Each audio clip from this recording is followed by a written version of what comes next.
మేడ్చల్ జిల్లా Pocharam IT corridor police station పరిధిలో చోరీ జరిగింది. స్థానిక సంస్కృతి టౌన్షిప్ లో అర్ధరాత్రి గుర్తు తెలియని దుండగులు చోరీ చేశారు. టౌన్షిప్ ఏ బ్లాక్ లోని ఓ ఫ్లాట్ లో దొంగతనానికి పాల్పడిన దొంగలు 5 లక్షల విలువ చేసే బంగారంతో పాటు అమెరికా కరెన్సీ ఎత్తుకెళ్లారు. ఇంటి యజమాని పవన్ కుమార్ సంక్రాంతి పండుగకు ఊరుకు వెళ్లి తిరిగి వచ్చేసరికి ఇల్లు గుల్ల చేశారు దొంగలు.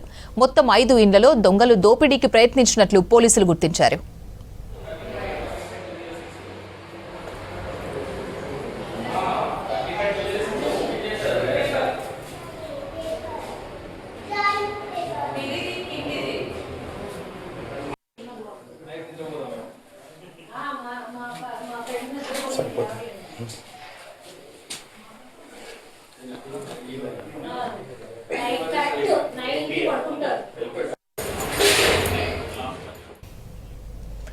మేడ్చల్ జిల్లా Pocharam IT corridor police station పరిధిలో చోరీ జరిగింది. స్థానిక సంస్కృతి టౌన్షిప్ లో అర్ధరాత్రి గుర్తు తెలియని దుండగులు చోరీ చేశారు.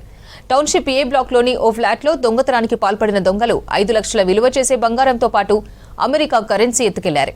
ఇంటి యజమాని పవన్ కుమార్ సంక్రాంతి పండుగకు ఊరికి వెళ్లి తిరిగి వచ్చేసరికి ఇల్లు గుల్ల చేశారు దొంగలు. మొత్తం 5 ఇండ్లలో దొంగలు దోపిడీకి ప్రయత్నించినట్లు పోలీసులు గుర్తించారు.